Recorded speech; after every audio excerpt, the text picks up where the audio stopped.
So, welcome to this lecture, which is starting to really be moving forward, thinking about the Level I student, which you very soon will be.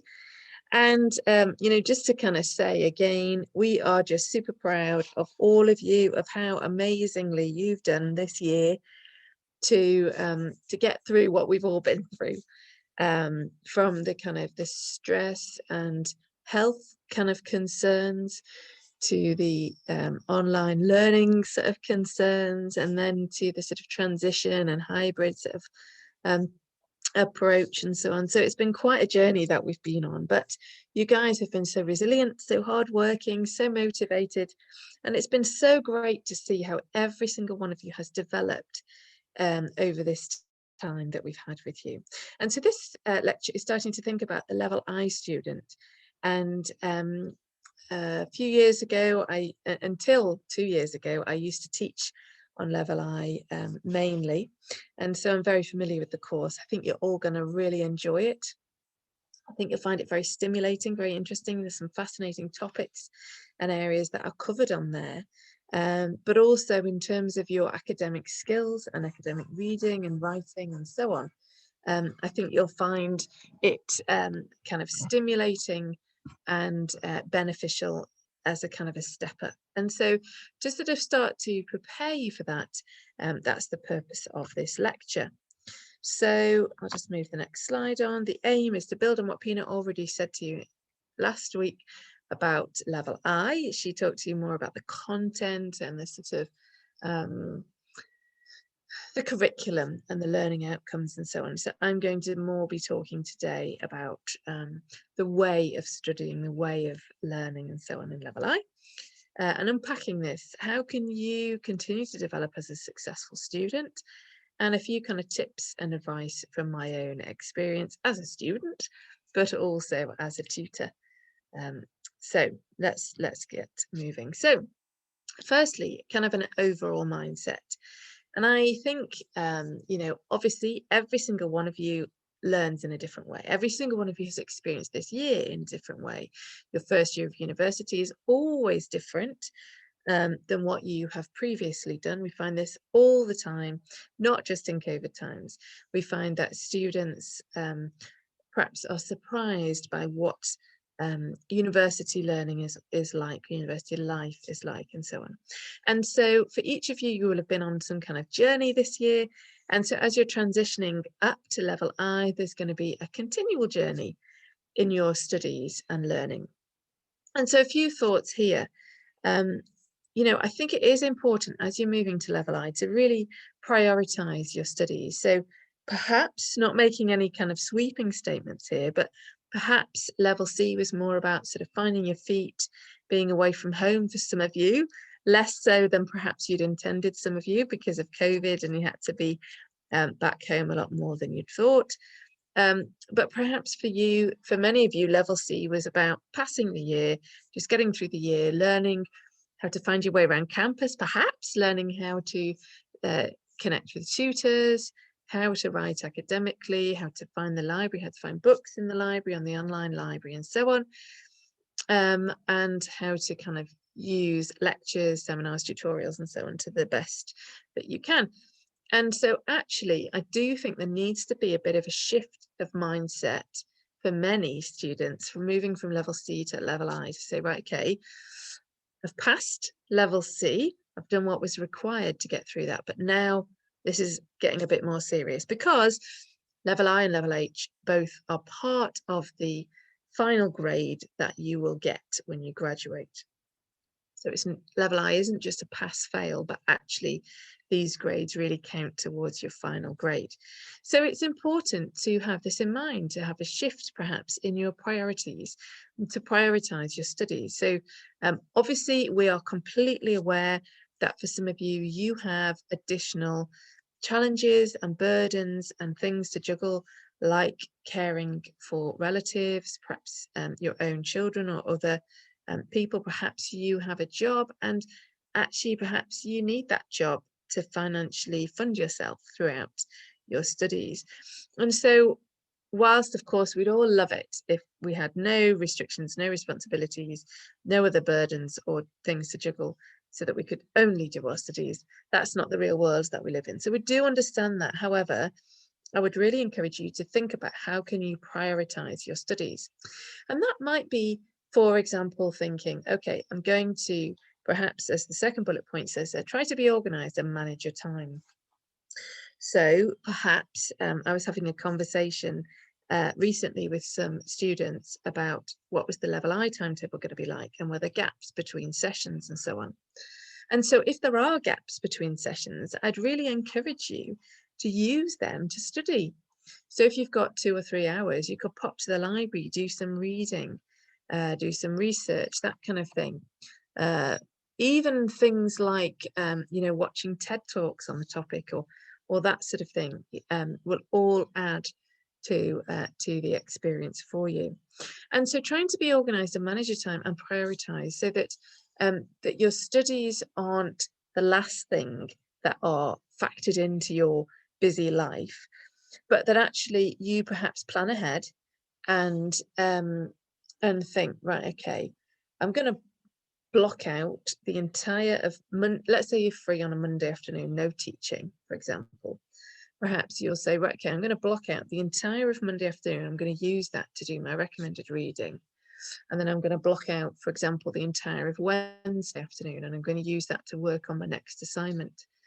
And then I'm going to block out this time, let's say, I don't know, Thursday morning, because I'm free. And I'm going to use that to just do some extra research, to watch some podcasts that interest me, or some, TED Talks or that sort of thing. And actually, by doing that, by blocking that out in your diary, it's prioritizing your studies. Perhaps you have a paid job, or your placement, or your voluntary thing, or whatever you're involved in, I don't know, all weekend. You can't do any studies all weekend. No problem. Use time to at other times. And I do find by scoring out these times in advance, it really helps to prioritize your studies. Also, another thing I find personally helpful, if I've got a big thing coming up, like an assignment, or I'm trying to write a journal paper or something like that, is to kind of look at the deadline and think, okay, I want to have it done roughly a week before. So I need, I don't know, you'll know for yourselves how long you need. But perhaps for me, I would score out like 3 full days that I could in my diary, and that would be just for working on that next assignment. And I think that's important because I was listening to something recently about deep thinking versus kind of shallow thinking. And if we're kind of working, doing emails, talking to people, doing this, that, and the other, we're only able to sort of shallow think in quite a shallow sort of way, which is fine for a lot of what we do. But for academic assignments, for writing and so on, actually you need to be doing that deep thinking. And I can't remember the guy's name now, but he was talking about how I think he was saying about 20 minutes to transition into deep thinking. So let's say you're trying to get your head around a topic like emotional well-being of children. That's one of the topics in level I. And you're really trying to get your head around this for the assignment or whatever. And basically, I don't know, the phone rings, okay? I don't know, let's say it's somebody phoning up about a placement that you're trying to arrange. And so you have quite a lengthy conversation with them, and okay, great, all sorted. And then you come back, sit down at your computer, you're trying to get back into your thinking about your emotional well-being of children. And it takes, according to this research, it takes about 20 minutes to get back into the zone of thinking in a deep way. And so if you can kind of work that through, you want to have, if you can, time when you're uninterrupted for like a whole day or something. You'll know for yourselves, perhaps actually it's better to get up at 6 in the morning and work till 10 or something, and then start afresh the next day, or do an evening as well, or whatever. But whatever works for you, to really block out that time ahead of in advance. Because what I find by doing that is things will always come up, and by blocking it out in your diary in advance, it's prioritizing your study and saying that's important, I want to do well on that assignment, so I'm going to give that time. And so if something comes up and someone says, oh, it's my birthday, can you come out? And you'd be like, well, I was going to do that, let me see, can I shift that? Okay, I can find another block of time to shift that. Or you might say, actually, no, that's the only time I've got to do my essay, and so I need to do that. So and protect that time. So really would encourage you to prioritize your studies, take it very, very seriously. You guys put a phenomenal amount of work into what you're doing, so you may as well try and get an A, try and get a first on your graduation day, because you're doing all this work. Why not do it to the best of your ability? You know, I've said this to many, many, many of you. There's no reason why with kind of hard work and connection with the tutors and other sources and so on, why you can't be getting those high grades and so on. So really put the effort in, really plan ahead, organize your time, but also be realistic. So I don't know if you're anything like me, I constantly do this. I do a whole list of things that I'm going to do that day, 10 things or whatever. And actually, I only never get round to doing perhaps 5. And I've slowly learned over the years to be more realistic. And that perhaps that applies to you in terms of reading, but and not putting too much strain and stress on yourself, but also it works the other way. To be realistic about how long it takes to do an assignment. Don't just leave it till the day before, because actually it takes a lot longer than that to do an assignment. And so be realistic about what time you need. You know, if you score yourself out 5 full days, or, you know, 8 half days or something, and actually it gets nearer the time and you think, oh, I've finished it 3 days early. Well, happy days. You get to just go out and chill for a while, or actually keep going over it and over and over it, improving it and developing it, which is really beneficial to do and really improves the quality of the work too. So be realistic, but really plan ahead and prioritize what you're doing. The next thing I wanted to show you is this effective studying. And basically a few things. Attend the sessions. We definitely find that attendance absolutely equates to improvement in quality of work. And so for those students who have poor attendance, we see that unfortunately it's not us just being narky or whatever and giving them a bad mark, but quite simply their work is not of the same quality as that of students who attend the sessions really well. If, of course, you have a problem and struggle with attendance for whatever reason, speak to your tutor and we'll support you in kind of filling that gap. But as much as you can, attend the taught sessions. Also, do the recommended readings. It might sound simple, but actually many, many students don't do the recommended readings. And the recommended readings are a really good way of actually expanding your knowledge and understanding of the subject, but they also give you things that you can use in your upcoming assignments.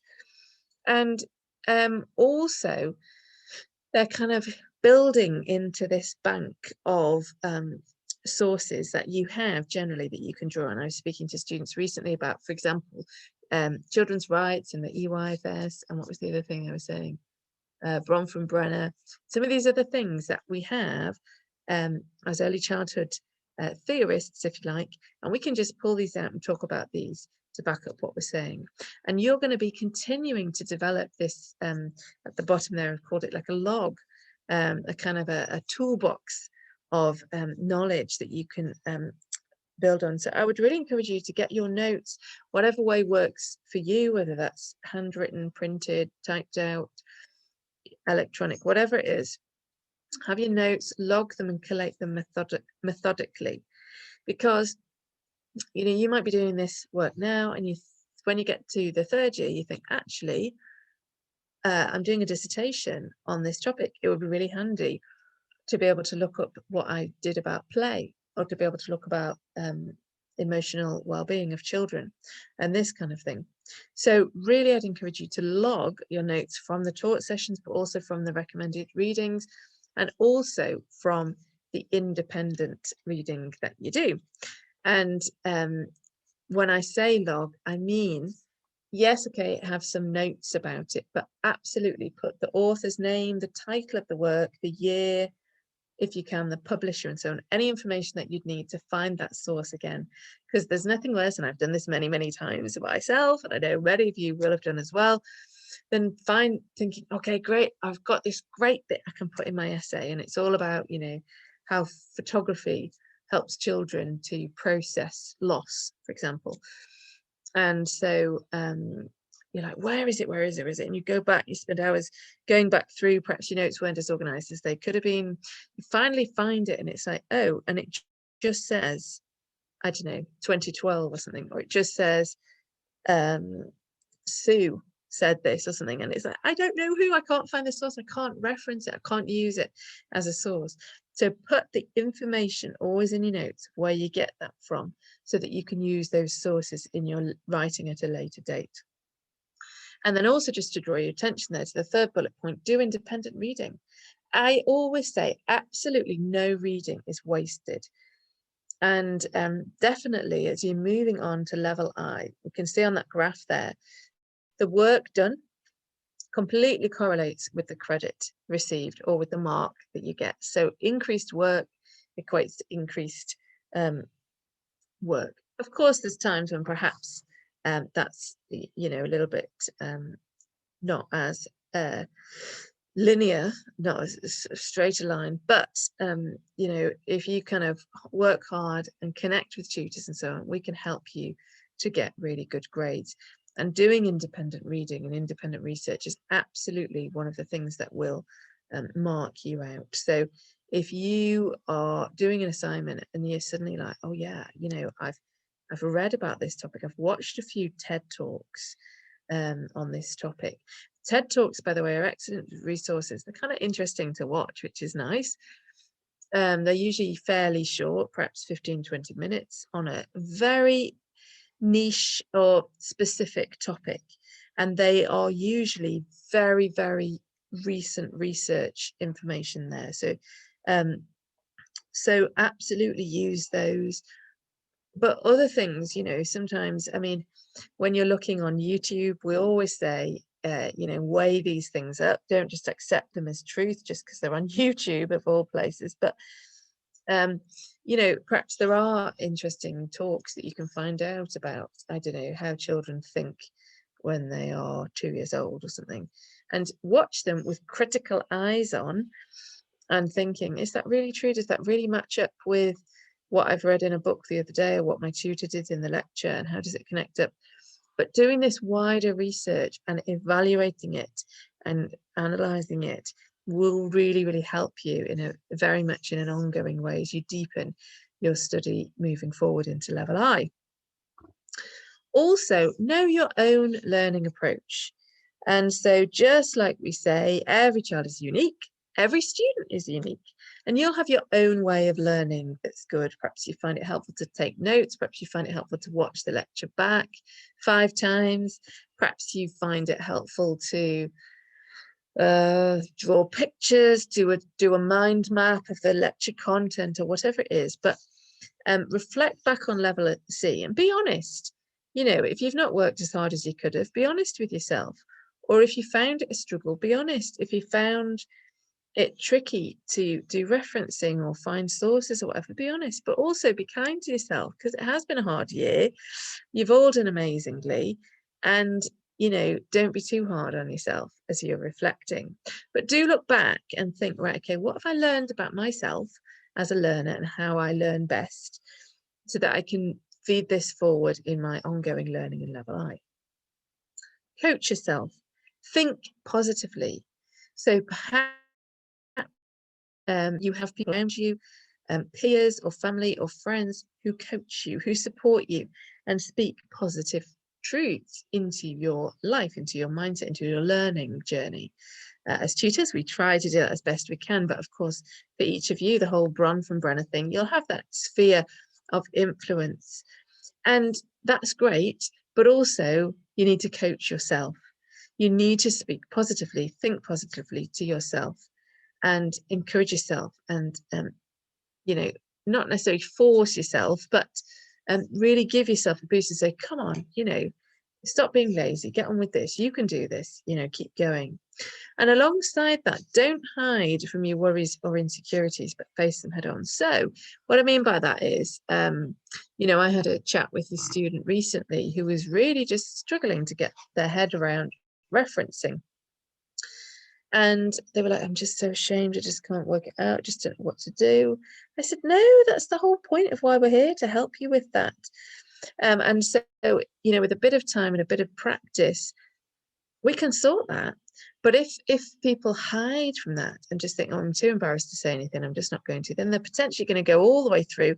And I have these students in the 3rd year who still can't do referencing. And I think, oh my goodness, how have you got to the 3rd year still not able to reference? And it's simply because they've just hidden their worries, their insecurities, their things that they struggle with, and haven't faced them and dealt with them. Perhaps for you, that's criticality. Perhaps you find that really hard. And whatever it is, perhaps it's like talking in class or doing group work or attending sessions face to face or having your camera on Zoom or whatever it is. But I would really encourage you guys, this is really a journey that you're all on, a learning journey, finding out about yourselves, but also learning and developing your own study and so on. And so really want to encourage you to challenge yourself, speak to yourself positively, be kind to yourself. Of course, I'm not trying to get you all to go and push yourselves out your comfort zone and affect your mental health and so on. However, it is good sometimes to be outside of your comfort zone. And so, the first time you do these things, it's always hard. I was speaking to my daughter the other day about reading, and she finds it difficult to read in front of other people sometimes. And I said to her, it's hard the first time, but you'll get used to it. And it's the same with all of these academic sorts of skills, working in groups, speaking to tutors, turning up at office hours, all these sorts of things. It always feels a little bit awkward the first time, but the more you do it, the more confident you get. So really, I'd encourage you, level eye, absolutely. Don't hide away. If you are struggling with something, speak to your tutor and get some help there. Overcoming issues. So this follows on from the previous slide. Attend taught sessions. That's the first thing to do, and check on Moodle. And those two things are very important. Now, they sound very simple to say, but you would be surprised how many people come and say to me, what am I supposed to do for this assignment? What's it about? And I'm like, well, I just spent an hour explaining that in a lecture. Did you come to the session? Oh, no, I wasn't there. Don't know. Well, then how do you, how are you going to know about what it is if you don't come to the session? But also the information is on Moodle. We put so much information on Moodle so that you can access it yourself. And moving into level I, there's a lot more emphasis on you being independent learners. So of course, tutors are there to support you and guide you and help you. But whereas in level C, we're really trying to help you to get used to university life and navigate your way around all the different things. In level I, we really want to see you developing more your independence as a learner. So check on Moodle, attend the sessions, think for yourselves where you might find the information. However, do engage with tutors. And that's so important. We all have office hours, drop-in sessions, whether that be on Zoom or hopefully one day face-to-face again. But either way, every single week we have these sessions. And often I just sit there on my own, just looking around, drinking my cup of tea. Often I'm doing other things too at the same time while waiting. But we have that time and space built into our weeks. It's like a university guideline that we have to, not just a guideline, and an edict, if you like. We have to do that. And so use that time with tutors. Also at the beginning or end of tutorials or seminar sessions or even lectures, feel free to speak to tutors if there's something that you're not sure of, or email as well. Absolutely so key to use tutors.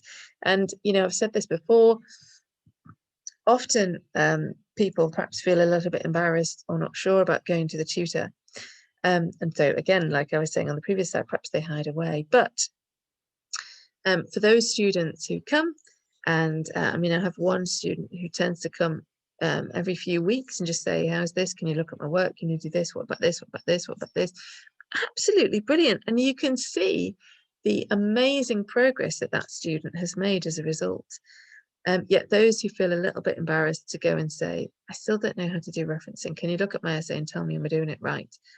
They hide, they won't come and do that. And so how are they ever going to improve in their referencing? So absolutely can't say this enough times. Engage with your tutors. That's what we're here for. We're paid to do that. So do make use of us. And hopefully, as an early childhood team, we're very supportive and approachable people. So do that. I've put in brackets peer advice because that is something that's helpful. If you have issues and you're not sure, absolutely do ask your peers. But I've put it in brackets because often that can cause issues. So we often find people saying, oh, my friends are saying that we're supposed to just do this, but I don't know if we're doing that. And things can get very confused very quickly, or misunderstandings can really escalate. If one student has misunderstood and done the wrong thing, if they're quite a vocal student, actually then they can lead the whole cohort astray, and suddenly everybody's done it wrong. So absolutely do use your peers for support and advice, but only after you have attended the sessions, checked on Moodle, engaged with tutors, know the exact parameters and guidelines. And if anything isn't clear, go back to those places to get some clarity, Moodle or your tutors. And persevere. Like I've said a few times, don't give up, keep going. You know, it is hard work.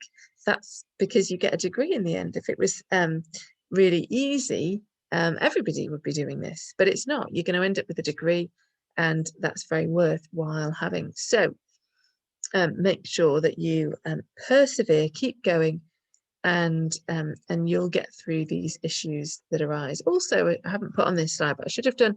The university has a wide range of support services. So in the libraries, the very friendly librarians, you'll of course have met Philippa online probably, rather than in person. She's our subject librarian. Email her, go and visit her when the opportunity arises.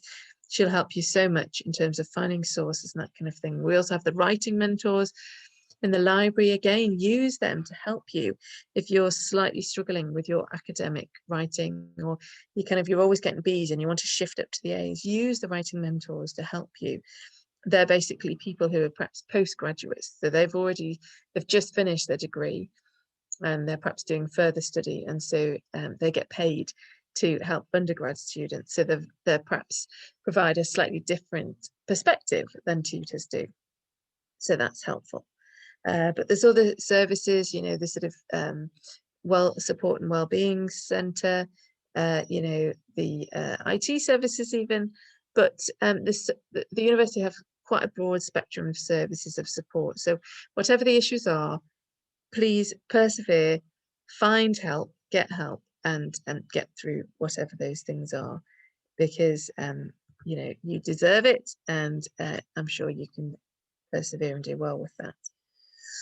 So improving your writing, and I've mentioned a few of these things already. Make sure, so these are kind of some things, I guess, as sort of checkpoints maybe as you're moving into level I, to think about, you know, what skills do you need at this next step on the journey. So make sure that you're confident in finding appropriate sources. Do you know where to find sources?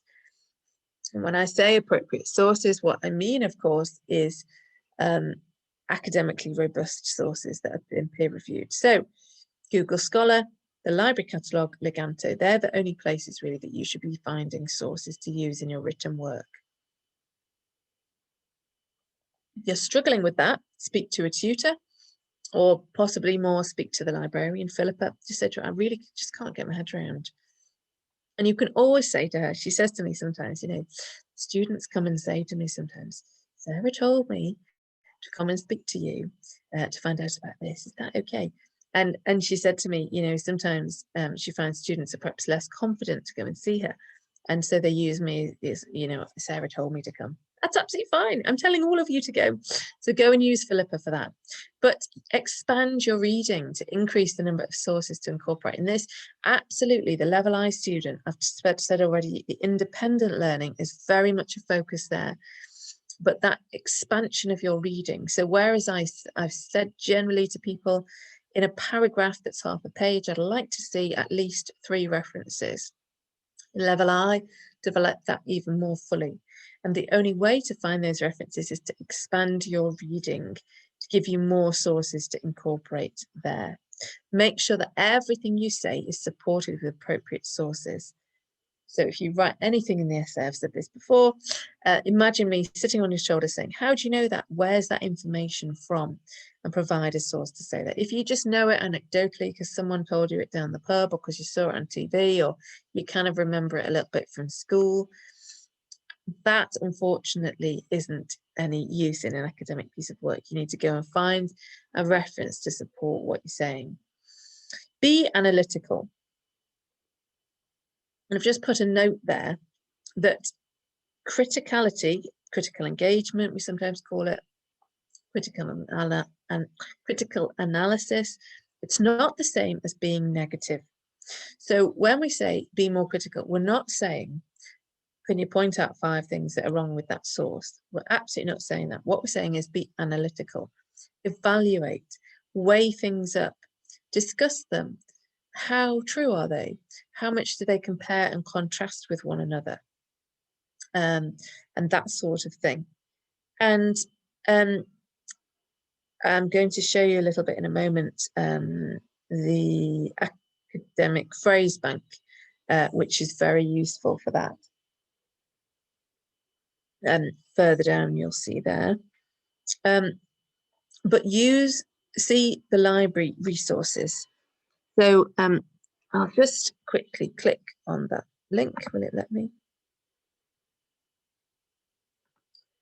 And I'll just share that. So here we have the academic writing resources.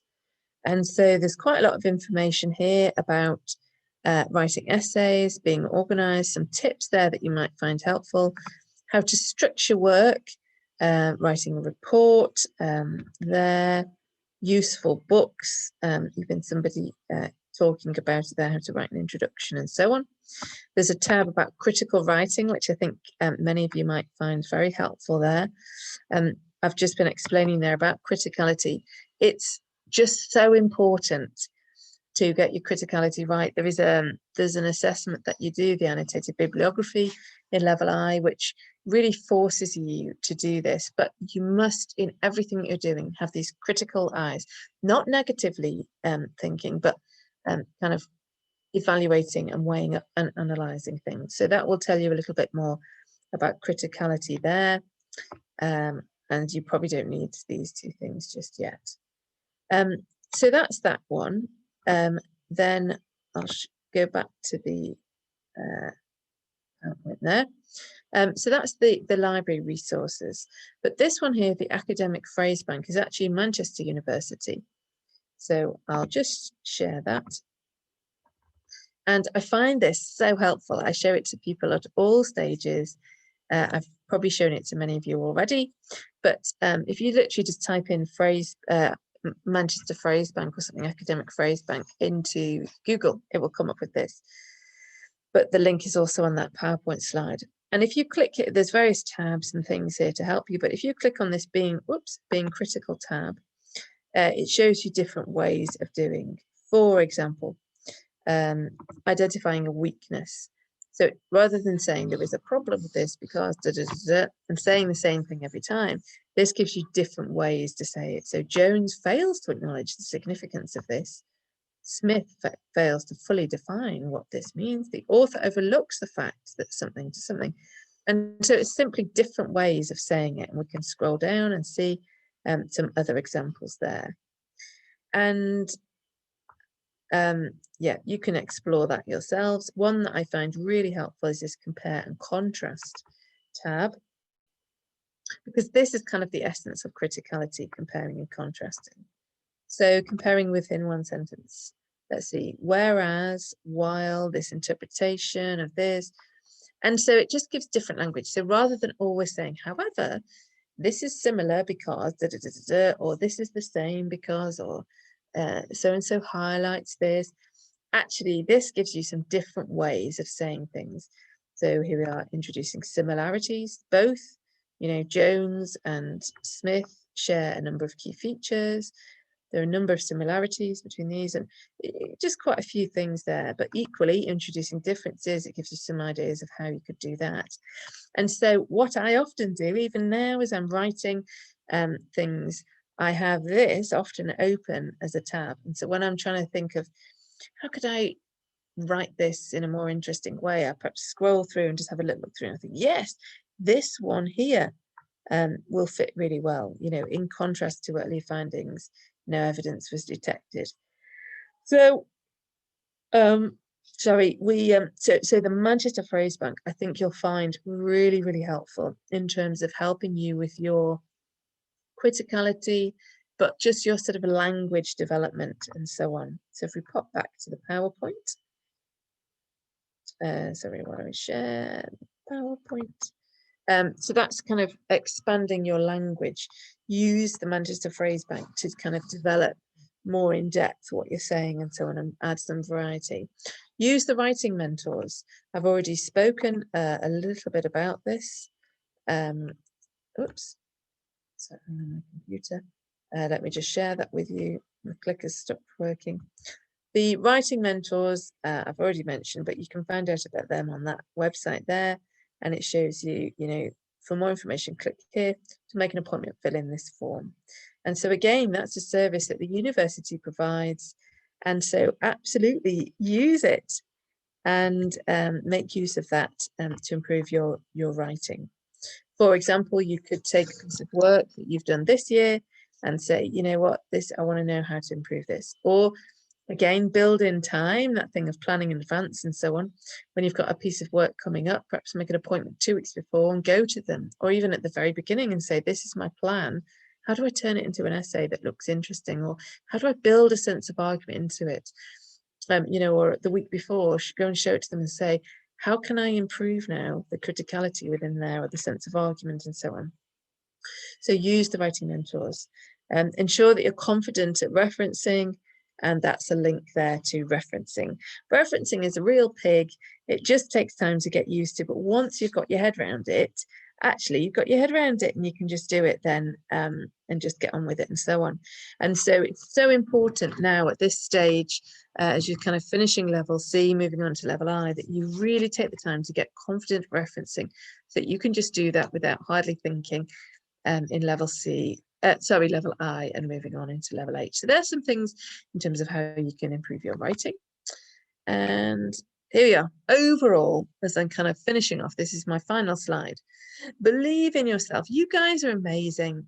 You know what? We wouldn't have let you into this university if we didn't think you could gain a degree. You are doing great. To have got through this year the way that you have done fantastic. And you have passed, hopefully, level C. And so believe in yourself, you can do it. It's our job to make sure that for those students who do come, who do have the academic ability, that we work with them to ensure that they do well. So believe in yourself, you can do it. But alongside that, ask for help. Anything. If it's well, I'm not even going to give examples, just anything that is a problem, whether it's academic or other, ask for help. As I've said, your tutors are there for you, but there's many other support services that we can call on and draw in to get help and so on for you. So do ask for help. Support each other as well. I mean, I know I said that advice from peers sometimes can be confusing and contradictory, but support is so invaluable. You guys are in this journey together. So, get to know one another, support each other. And that's so important. Persevere, just keep going. You can do this. It goes actually so quickly. And at the time you might think, oh my goodness, this is really going so slow. And then suddenly you'll be like, oh, wow, I've got 3 weeks till my end of degree or something. And so just keep going. You can do this. And just know that you can be successful. You can graduate from this degree. And level I is a very important part of that journey. And so really, all that's left for me to say is all the best as you transition on to level I. You can do it. You're all amazing. I'm always here if you want to, email and make contact or whatever. I might see you in the teaching. I'm not sure yet exactly what I'm doing next year. I might do the occasional session, but I'm very much on the staff and around if you need anything. But as well, the Level I tutors are wonderful, so I know that they will help you and support you in any way that they can. So make use of them. So all the best, and have a great summer as you are preparing for Level I.